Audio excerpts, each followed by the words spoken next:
அகிலம் நியூஸ் உறவுகளுக்கு வணக்கம். நீங்கள் இணைந்திருப்பது அகிலம் நியூஸின் இரவு நேர பிரதான செய்தி அறிக்கையுடன். விரிவான செய்திகளுக்கு செல்ல முன்னர் முதலில் தலைப்புச் செய்திகள்.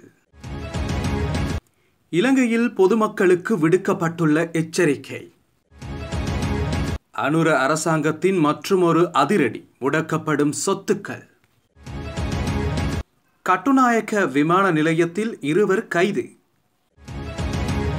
நம்பி வாக்களித்த மக்களை ஏமாற்றுகிறது அனுர அரசு, எதிர்க்கட்சித் தலைவர் சஜித் குற்றச்சாட்டு. இலங்கை விமானப்படைக்கு சொந்தமான அனைத்து K8 ஜெட் விமானங்களையும் ஆய்வு செய்ய நடவடிக்கை. யாழில் கைப்பற்றப்பட்ட பெருந்தொகை ஆபத்தான பொருள். யாழைச் சேர்ந்த காவல்துறை பிரதி பொறுப்பதிகாரி பாம்பு கடித்து பலி. தையிட்டியில் மற்றுமொரு சட்டவிரோத கட்டிடம் ஆரம்பமாகும் எதிர்ப்பு.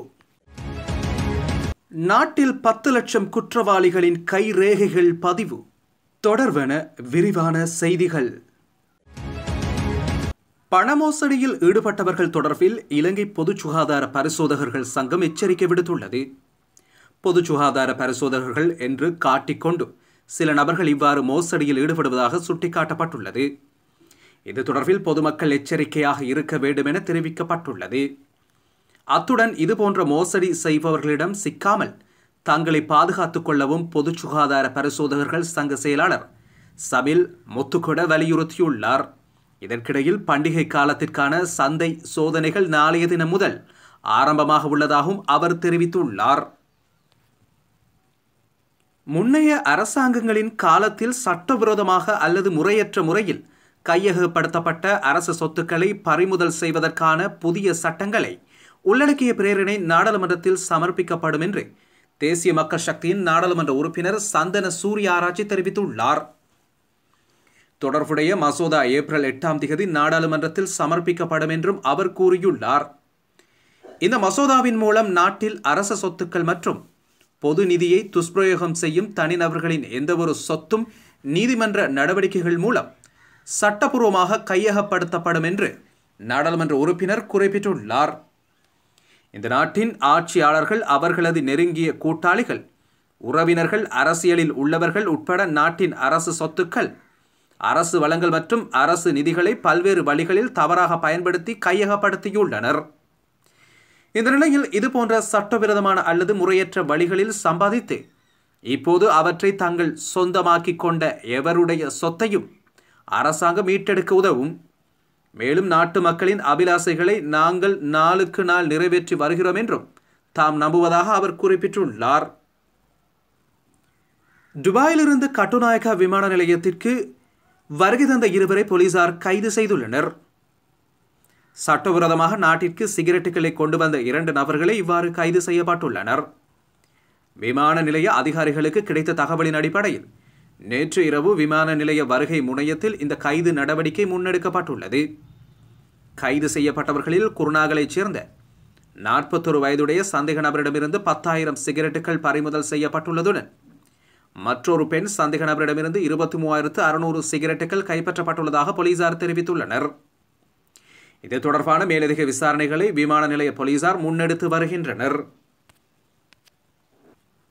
மக்களை தவறாக வழிநடத்தும் ஏமாற்று வேலை திட்டங்களையே தற்போதைய அரசு முன்னெடுத்து வருகின்றது என்று எதிர்க்கட்சித் தலைவர் சஜித் பிரேமதாச குற்றம் சாட்டினார்.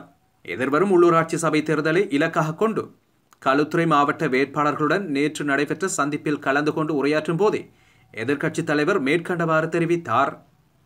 அவர் மேலும் உரையாற்றுகையில், இறுதி வரவு செலவு திட்ட உரையின் போது ஜனாதிபதி அனுரகுமார திசாநாயக்க பல விடயங்களை ஐக்கிய மக்கள் சக்தி மீது முன்வைத்தார்.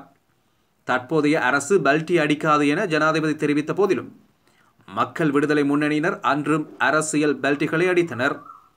விமல் வீரவன்ச மக்கள் விடுதலை முன்னணியை விட்டு வெளியேறினார். அமைச்சரவை அமைச்சர்களாக இருந்த JVP உறுப்பினர்கள் பலர் கட்சியை விட்டு வெளியேறிய சந்தர்ப்பங்களும் காணப்படுகின்றன. மக்கள் விடுதலை முன்னணியிலும் இதுபோன்ற சம்பவங்கள் நடந்துள்ளன.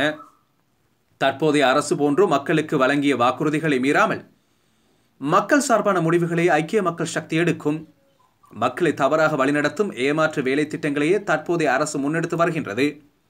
ஆட்சிக்கு வந்ததும் சர்வதேச நாணய நிதியத்தின் உடன்படிக்கைகளை மாற்றுவோம் என்றும் கூறினர். ஆனால் தற்போதைய அரசு ஆட்சிக்கு வந்து எந்த மாற்றமும் இல்லாமல் முன்னாள் ஜனாதிபதியின் ரணில் விக்ரமசிங்கே அதே தொங்கு பாலத்திலேயே பயணித்துக் கொண்டிருக்கிறது. முன்னாள் ஜனாதிபதியின் அதே கொள்கைகளையே இந்த அரசும் பின்பற்றுகிறது. மக்களுக்கு ஒன்று சொல்லி ஆட்சிக்கு வந்த பிறகு வேறு எதையோ செய்து கொண்டிருக்கின்றனர். ஐக்கிய மக்கள் சக்தியால் இதுபோன்ற எரிச்சலூட்டும் வேலையை செய்ய முடியாது. மக்களை ஏமாற்றி ஆட்சியை கைப்பற்றி வழங்கிய வாக்குறுதிகளுக்கு புறம்பாக வேறு கொள்கைகளை முன்னெடுப்பது வெட்கக்கேடான செயலாகும். மக்களை ஏமாற்றும் முடிவுகளை எடுக்க ஐக்கிய மக்கள் சக்தி ஒருபோதும் தயாரில்லை எனவும் தெரிவித்துள்ளார். இலங்கை விமானப்படைக்கு சொந்தமான அனைத்து K8 ஜெட் விமானங்களிலும் நிலையான ஆய்வு நடத்தப்பட உள்ளதாக தெரிவிக்கப்பட்டுள்ளது. வாரிய பளவில் அண்மையில் K8 ஜெட் விமானம் விபத்துக்குள்ளானதை தொடர்ந்து பாதுகாப்பு அமைச்சு இந்த ஆய்வு தொடர்பான அறிவிப்பை வெளியிட்டுள்ளது. சீனாவில் தயாரிக்கப்பட்ட K8 ரக ஜெட் விமானங்கள் குறித்து விசாரிக்க நியமிக்கப்பட்ட நிபுணர் குழுவின் அறிவுறுத்தலின் பேரில் இந்த ஆய்வு மேற்கொள்ளப்படும் என்று பாதுகாப்பு பிரதி அமைச்சர் அருண ஜெயசேகர தெரிவித்துள்ளார். தேவை ஏற்பட்டால் வெளிநாட்டு ஆய்வுக்குழுக்களை வரவழைக்க நடவடிக்கை எடுக்கப்படும் என்றும் சுட்டிக்காட்டப்பட்டுள்ளது. விமான விபத்து குறித்து 7 பேர் கொண்ட குழு விசாரணை நடத்தி வருகின்றமையும் குறிப்பிடத்தக்கது. யாழ் வடமராட்சி பகுதியில் ஒரு தொகை கஞ்சா போதைப் பொருள் கைப்பற்றப்பட்டுள்ளது. வடமராட்சி கட்டைக்காடு போலீஸ் பிரிவுக்குட்பட்ட ஆலியவலை பகுதியிலேயே குறித்த போதைப் பொருள் நேற்று இரவு கைப்பற்றப்பட்டுள்ளது. கடல் வழியாக கொண்டுவரப்பட்ட 85 கிலோவுக்கும் அதிகமான கஞ்சா போதைப் பொருள் இராணுவ புலனாய்வுத் துறைக்கு கிடைத்த ரகசிய தகவலின் அடிப்படையில் மேற்கொள்ளப்பட்ட நடவடிக்கையில் கைப்பற்றப்பட்டுள்ளதாக தெரிவிக்கப்பட்டுள்ளது. கைப்பற்றப்பட்ட போதைப் பொருட்கள் கட்டைக்காடு போலீசாரிடம் கையளிக்கப்பட்ட நிலையில் அவை நீதிமன்றத்திடம் பாரப்படுத்தப்பட உள்ளது. இதுகுறித்த மேலதிக விசாரணைகளை கட்டைக்காடு போலீசார் மேற்கொண்டு வருகின்றனர்.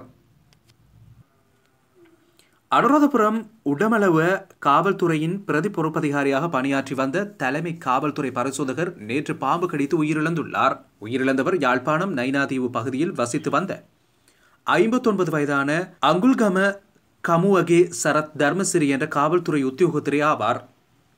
அனுராதபுரம் தலைமையக காவல்துறை வழங்கியுள்ள தகவலின் அடிப்படையில் தர்மசிறி ஒரு காலத்தில் அனுராதபுரம் தலைமையக காவல்துறையிலும் பணியாற்றியுள்ளதோடு குற்றப்புலனாய்வு பிரிவின் OIC-யாகவும் கடமையாற்றியுள்ளார். கடந்த 19ஆம் தேதி மாலை வேலை முடித்து வீடு திரும்பிய தர்மசிறி தனது பயிற்சிகை நடவடிக்கைகளை கண்காணிக்க வீட்டின் பின்னால் உள்ள தோட்டத்திற்கு சென்றிருந்த போது வாழைப்புதருக்கு அருகில் ஒரு பாம்பு அவரை கடித்ததாக கூறப்படுகிறது. பாம்பு கடித்த உடனேயே தர்மசிறி அனுராதபுரம் போதனா வைத்தியசாலையில் அனுமதிக்கப்பட்டுள்ளார். அதனைத் தொடர்ந்து அவசர சிகிச்சை பிரிவில் அனுமதிக்கப்பட்டு 4 நாட்கள் உள்நோயாளியாக சிகிச்சை பெற்று வந்த நிலையில் உயிரிழந்துள்ளார். யாழ்ப்பாணம் தையிட்டியில் சட்டவிரோதமாக கட்டப்பட்டுள்ள மற்றொரு கட்டிடம் திறக்கப்படுகின்றமைக்கு எதிர்ப்பு தெரிவித்து ஆர்ப்பாட்டம் ஒன்று முன்னெடுக்கப்பட்டு வருகிறது. தையிட்டியில் சட்டவிரோத விகாரை கட்டுமானம் அமைந்துள்ள பகுதியில் சட்டவிரோதமாக கட்டப்பட்டுள்ள மற்றொரு கட்டிடம் திறக்கப்படுகின்றமைக்கு எதிர்ப்பு தெரிவித்து குறித்த பகுதியில் காணி உரிமையாளர்கள் உள்ளிட்ட தரப்பினரால் ஆர்ப்பாட்டம் ஒன்று முன்னெடுக்கப்பட்டு வருகிறது. தையிட்டி பகுதியில் பொதுமக்களின் காணிகள் சுபீகரிக்கப்பட்டு விகாரையொன்றும் கட்டப்பட்டுள்ளமைக்கு எதிர்ப்பு வெளியிடப்பட்டு வரும் நிலையில் அப்பகுதியில் மண்டபம் ஒன்றும் கட்டப்பட்டுள்ளதாக குறித்த போராட்டத்தில் பங்கேற்றுள்ள முன்னாள் நாடாளுமன்ற உறுப்பினர் கஜேந்திரன் தெரிவித்துள்ளார். பொதுமக்களின் காணிகள் விடுவிக்கப்படும் என விடயத்துக்கு பொறுப்பான அமைச்சர் காணி உரிமையாளர்களுக்கும் கொழும்பில் வைத்து உறுதியளித்த சில நாட்களிலே இவ்வாறான செயற்பாடு இடம்பெறுவதை கண்டிப்பதாகவும் இந்த விடயத்தில் சர்வதேசம் தலையீடு செய்து உரிய தீர்வை வழங்க வேண்டும் எனவும் அவர் கோரிக்கை விடுத்துள்ளார். நாட்டில் உள்ள சுமார் 10 லட்சம் குற்றவாளிகளின் கைரேகைகள் டிஜிட்டல் மயமாக்கப்பட்டுள்ளதாக போலீசார் தெரிவித்துள்ளனர். போலீஸ் குற்றப்பதிவு பிரிவின் கருத்துப்படி நீதிமன்றத்தில் தண்டனை பெற்ற நபர்களின் கைரேகைகள் டிஜிட்டல் மயமாக்கல் அமைப்பின் உள்ளிடப்பட்டுள்ளன. குற்றப்பதிவு பதிவேடுகளை டிஜிட்டல் மயமாக்கும் திட்டம் 2013இல் ஆரம்பமானது. இந்த செயல்முறையின் மூலம் பல குற்றவாளிகள் சட்டத்தின் முன் நிறுத்தப்பட்டுள்ளனர் என்று போலீஸ் குற்றப்பதிவு பிரிவு தெரிவித்துள்ளது. முக அங்கீகாரம் மூலம் குற்றவாளிகளை அடையாளம் காணும் தொழில்நுட்ப செயல்முறையும் ஆரம்பிக்கப்பட்டுள்ளது. இத்துடன் அகிலம் நியூஸின் இரவு நேர பிரதான செய்தி அறிக்கை நிறைவுக்கு வருகின்றது. இலங்கையில் நடைபெறுகின்ற செய்திகளை அறிந்து கொள்ள அகிலம் நியூஸுடன் என்றும் இணைந்திருங்கள். அகிலம் நியூஸின் யூடியூப் சேனலை சப்ஸ்கிரைப் செய்து கொள்ளுங்கள்.